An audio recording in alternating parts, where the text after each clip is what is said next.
Napansin ko lang kasi na mas kausap mo na si Kuya William. Wala kaming tinatago ni Kuya William sa'yo. Gusto ko lang maintindihan, paano ka ba talaga niya natutulungan? Kuya William has been advising that I take a break from work para makapagpahinga naman ako ng todo. What's the matter with you? Ilang araw ka ng ganyan. You cannot concentrate, hindi ka makausap na maayos, you're spaced out. I quit. Wala na yung anak mo na may sakit sa ulo. Edward, who the hell is supposed to take over your position? Ikaw na. Papa, are you okay with this? How can I object? You have proven yourself. Finally, the company is under my control. Cheers to the new president of Villarreal's Food and Manufacturing Company. Masasabi ko na rin na napabagsak ko sa Ate Grace. Cheers to that! Grace? Anong ginagawa mo dito? Baka makita ka ni Edward, magagalit na naman yun. Anong ginagawa mo dito? Edward! At Grace, bakit mo siya kausap?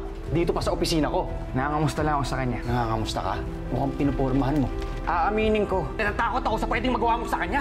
Edward! Edward! Hindi ako katulad ni Grace na kayang paligpasin lahat ng kalokohan mo. Pwede kitang idemanda ng physical injury. So, sue me. Sino tinapot mo? See you in court. Hindi mo dapat sinaktan si Joel! Hindi mo ba naisip na masakit rin para sa akin na makita ang kasama ng lalaking yun? Kaya naman tayo tumagal ng ganito because we trust each other. No, I'm not supposed to be feeling this, pero yun yung nararamdaman ko. Okay, I don't know what's happening anymore. Please, just leave. Edward, sandali. Please, go! Gusto kong ipaalam sa kanya na nasasaktan ako para sa kanya, na nandito ako para damayan siya. Pero hindi naman niya ako binigyan ng chance na gawin yun. Akala ko, nung nakalaya siya sa mga kriminal na yun, malaya na kami na susubok na mamuhay ng normal. Pero ngayon, nakakulong naman siya sa sarili niya. At hindi ko siya maabot.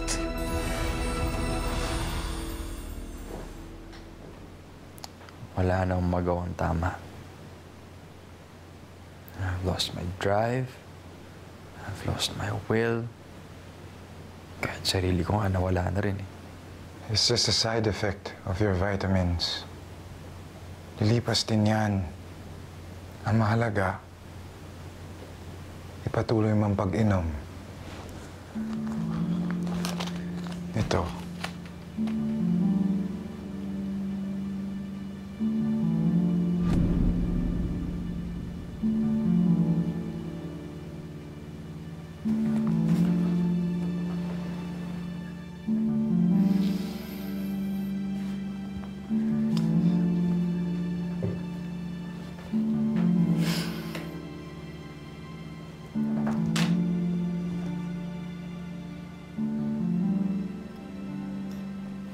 Ayoko na niyan. Nagiging dependent na nga yata ako dyan eh. Ed, you said it makes your head clear. Especially after what happened kanina. You lost your job. You wake up every morning, getting ready for a day's work. Sa kumpanya, sa firm. And just like that, you lost everything. I can't imagine how painful it must be. It's more than that. Di mo maintindihan. But I do, little brother. I understand because I've been there. And it was much worse. Kilala mo si Papa. What he put me through, galit na galit siya sa akin. And all I wanted to do was to forget everything. Magpahinga ng mahimbing na mahimbing.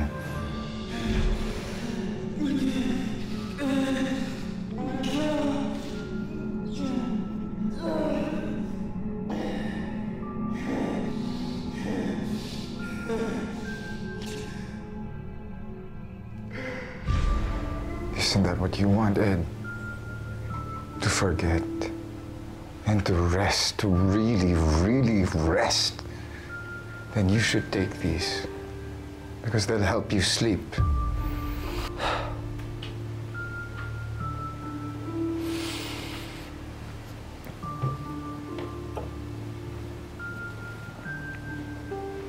May May ibang paraan para makatulog o makalimot.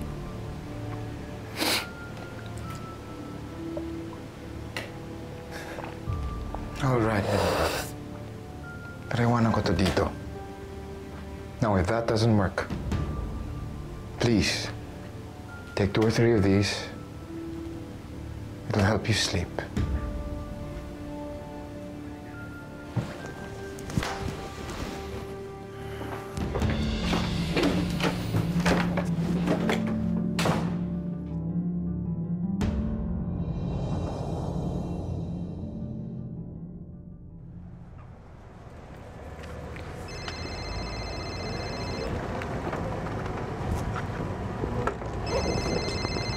Hindi mo sasagutin?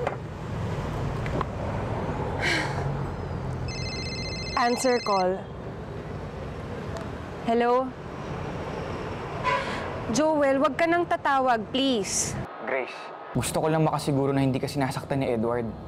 Sinabi ko na sa'yo, hindi mangyayari yun. Hindi siguro physically. Pero baka inaaway ka niya. O siguro naman sinisigawan ka na naman. Joel, nahihirapan lang siya sa kondisyon niya. Joel, please, wag na wag ka nang tatawag ulit. Ayokong bigyan si Edward ng rason para magalit. End call. Oh, what's the plan? Kakausapin ko si Edward. Baka kailangan mo munang palamigin yung sitwasyon. Okay na siguro siya. Ayokong isipin niya na pinapabayaan ko siya. Diana, ngayon niya ako kailangan. Okay. Sige na, pasok ka na.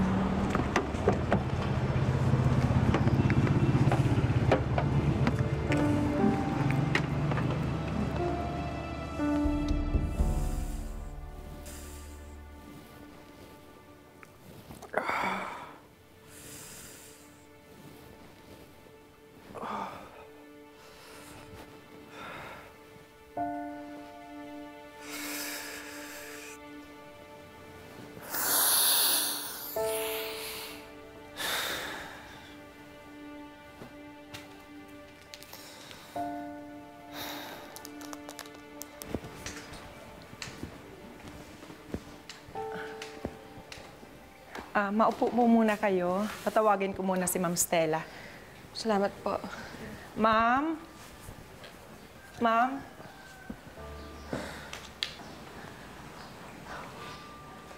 Oh, it's you, Grace? I should have expected na dadalawin mo anak ko. Pasensya na po, Mama Stella. Gusto ko lang po sanang masiguro na okay si Edward. Isn't that what you want, Ed?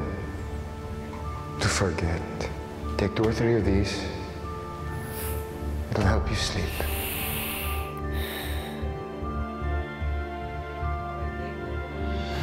Well, he's in the bedroom and you know the way. Salamat po. Hindi po ako magiging abala. Diana, sandali lang, ha?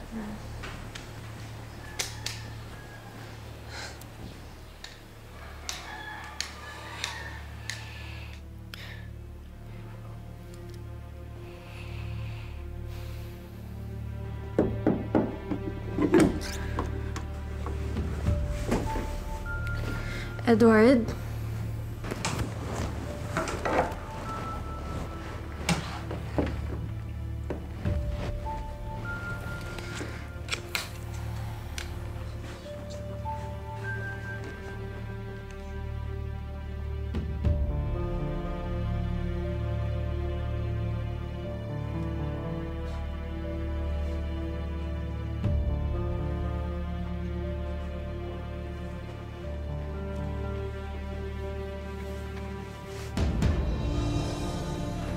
Ano to? Gamot to, ah.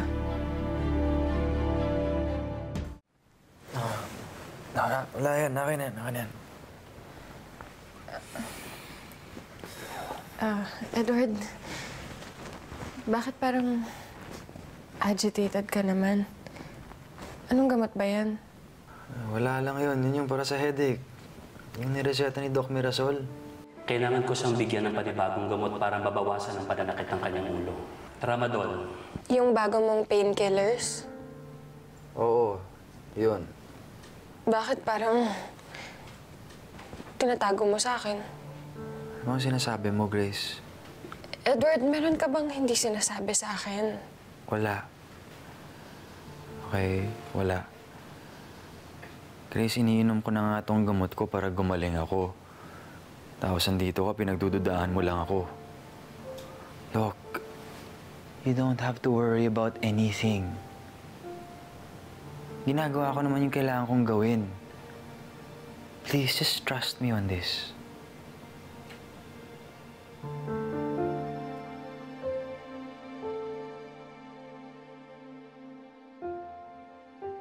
Alam mo, para kang tetestigo sa korte at nahihirapan sa sasabihin niya. What's confusing you, Grace? Diana, si Edward kasi. Umiinom naman siya ng gamot, pero bakit parang iba yung nagiging epekto sa kanya? Ba't mo ba siya pinagdududahan? Akala ko may tiwala ka sa jowa mo. Meron naman, pero ewan ko, basta hindi ko matanggal tong nararamdaman ko. Parang may mali na hindi ko maipaliwanag. Alam mo, girl, alam kong hindi ka mananahimik hanggat hindi mo na pag-aaralan na mabuti yan. Just like all the cases you handle. Pero Diana, si Edward to. Hindi naman to kaso. Ito yung lalaking mahal ko, yung laking pakakasalan ko. Kung meron lang akong pwedeng makausap.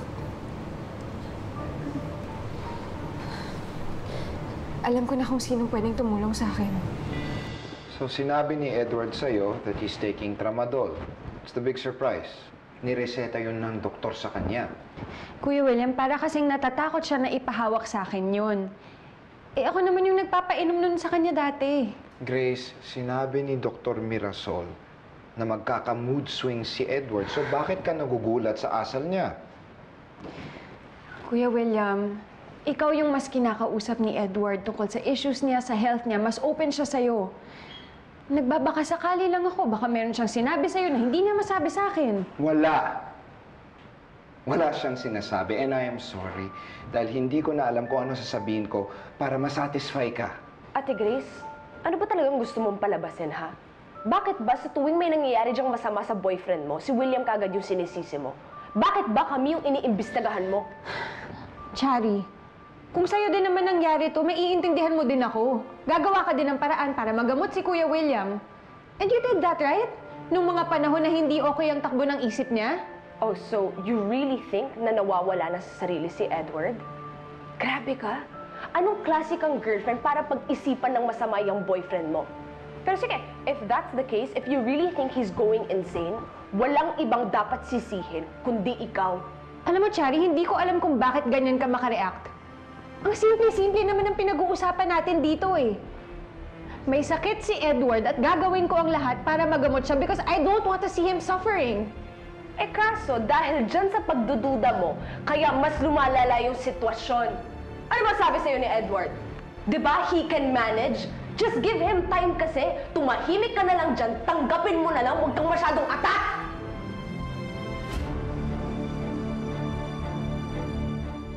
Hindi ko alam kung bakit ganyan ang nagiging reaksyon mo. Hindi mo kailangan manggalaiti dyan, Chari. Nagtatanong lang naman ako. Ano ba kailangan mo?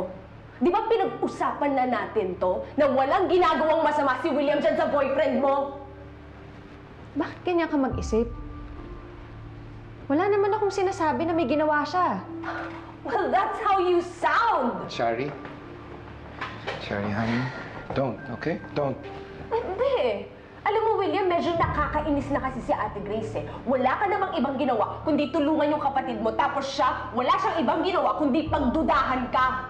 Shari, hindi naman nagdududa ang ate mo. She's just being logical. Para kasing may mali sa pag-iisip ni Edward. Natural lang na isipin ko na baka may alam si Kuya William doon. Well, pasensya na ha. Ayoko lang kasi na nadedehado yung boyfriend ko. Okay, Shari, stop it. Shari, just stop it. I'm sorry, Grace. And Shari is sorry. She didn't mean it. I just want to assure you na wala talaga akong alam.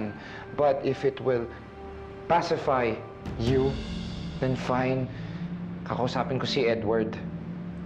Dahil hindi siya makapag-open up sa'yo, I will do my best para alamin ko kung anong nangyayari sa kanya. Thank you, Kuya William. Kahit anong impormasyon na mabibigay mo sa akin, malaking tulong yun.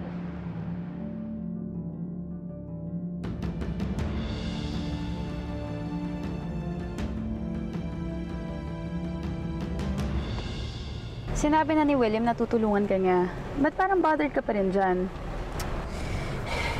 Ewan ko, Diana. Basta, kahit tutulungan na ni Kuya William si Edward, parang may mali pa rin eh. Hindi ko lang talaga ma-pinpoint kung ano. Feel ko naiinip ka lang kasi gusto mo malaman agad-agad. Alam mo, maybe it's better if you let it rest for a while. Oo nga. Mas mabuti siguro kung matahimik muna ako para makapag-isip-isip ng maayos.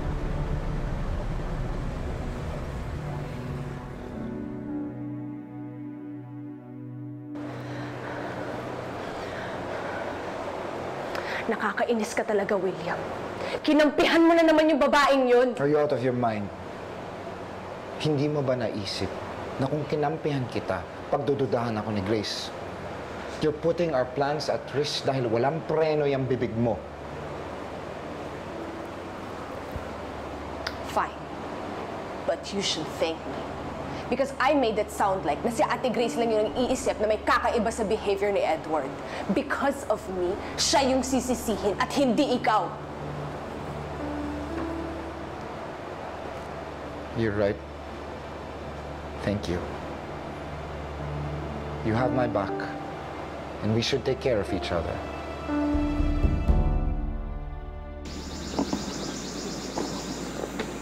Grace. Edward?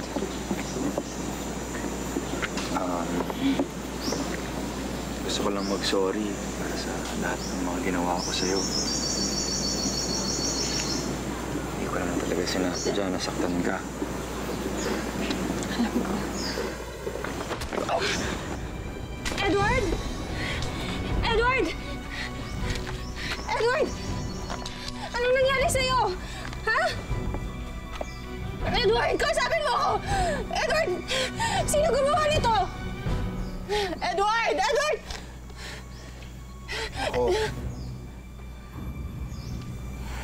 Akong gumawa. At hindi lang si Edward ang nabiktima ko. Walang hiya ka! Anong ginawa mo kay Edward? Ang tanong, anong ginawa ko sa'yo? Baby doll.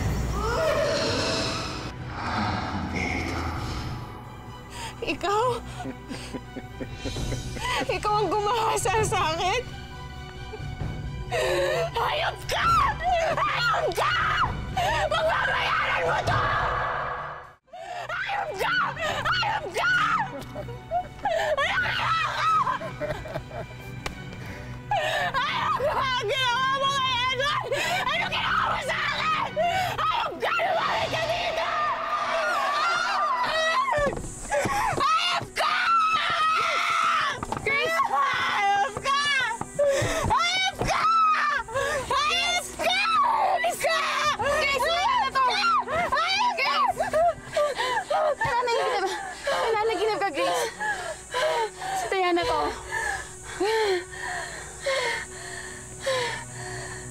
Diana.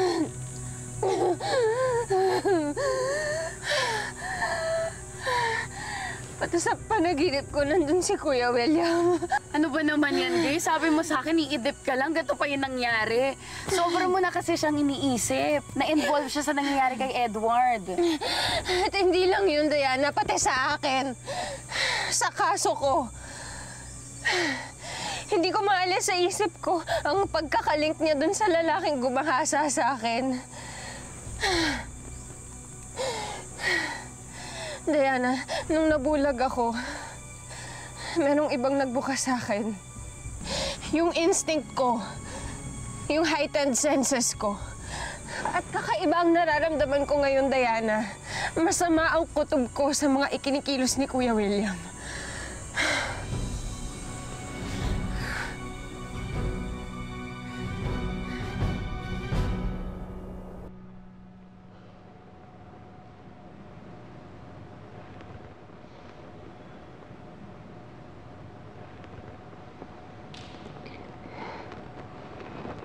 Panginoon,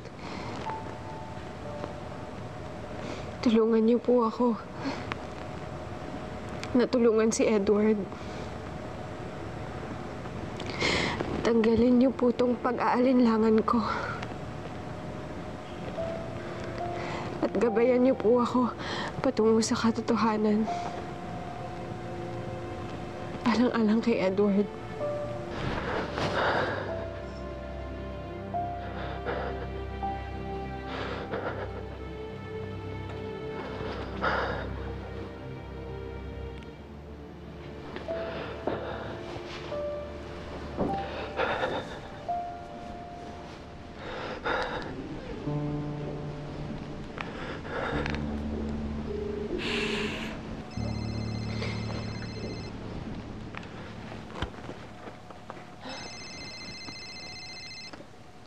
Answer call. Hello? Grace, gusto kitang makausap. Okay ka lang ba? I'm okay. Susunduin na lang kita. Nasaan ka? Edward, nandito ako sa simbahan. Sa simbahan kung saan tayo ikakasal. Okay. I'll go with you. Just wait for me, okay? Sige. Hihintayin kita. Madami din akong gustong linawin sa'yo.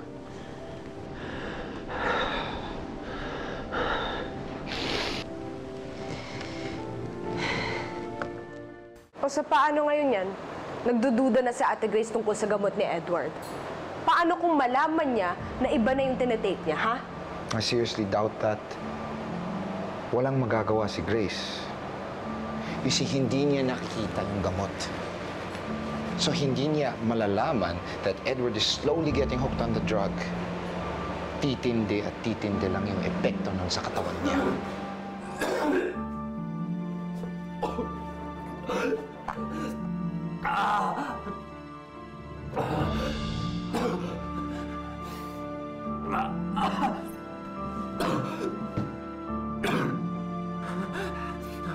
Giginawin siya. Aabot hanggang buto ang lamig na mararamdaman niya. Manginginig siya. Like hell. Malamig pero pagpapawisan siya. Pawis na pawis. Until he craves for his candy. Like a madman.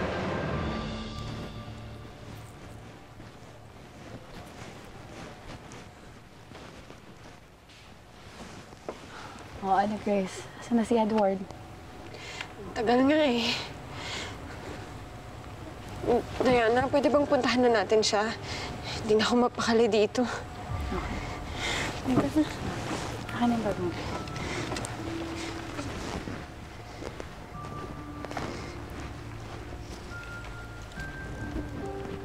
I should know. Dahil naramdaman ko yung mga symptoms na yun.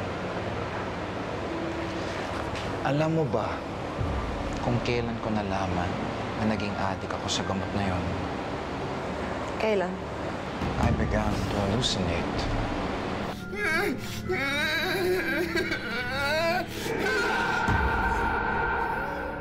So, ganun din yung mangyayari kay Edward?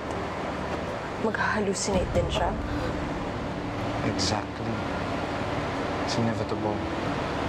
Magiging addict siya.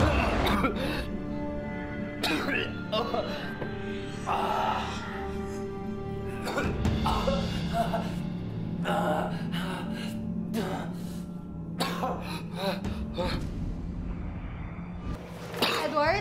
Ano yan? Edward! Ipis! Bakit? Ba't ang dami ipis? Edward!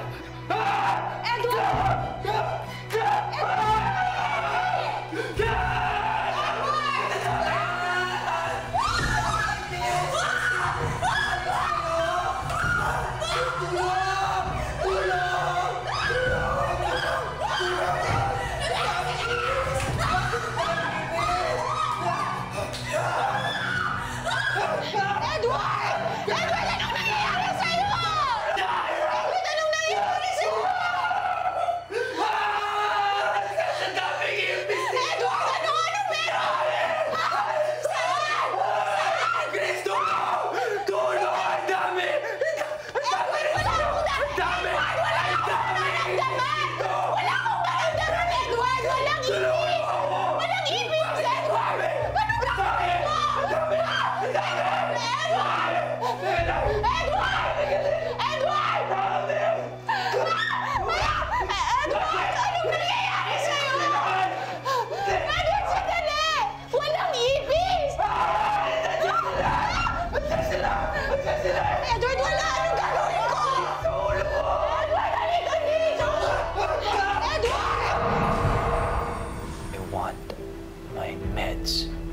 He's hooked. Believe me, makakahanap siya kung kailangan niya. And that will be the perfect time para malaman ng lahat. Masisira siya kay Mama, kay Papa, and his beloved Grace. Ang ginagawa mo sa damit ni Grace? Gusto mong sirain ang araw na to? Oo, gusto kong masira tong araw mo! Dahil ikaw na naman yung masaya! Ikaw na naman yung bida! Tapos ako, pinapamukha mo na naman sa akin na mas lamang ka na naman! Dahil ba prenup ko? At ikakasal ako? Huwag ako ang guluhin mo. Si Kuya Will naman kausapin mo. O baka naman, ayaw ka talaga niyang pakasalan dahil dyan sa masama mong ugali. How dare you! Ang yapang mo talaga! Ang yapang mo! Tama na! Sumasama ulit yung pakiramdam ko. I just need to get through this. This is for Grace. Bibigyan lang kita because it's your prenup shoot, you understand? In a little while, mararamdaman niya ang pinaghalong paracetamol sa Oxy. And I'm just wondering what Edward's gonna see. Edward! Ano ginawa mo kay Grace? Lumayo ka sa akin! May demonyo sa harap ko! Mag-jowa ka! Lumayo kayo! May demonyo sa harapan nyo!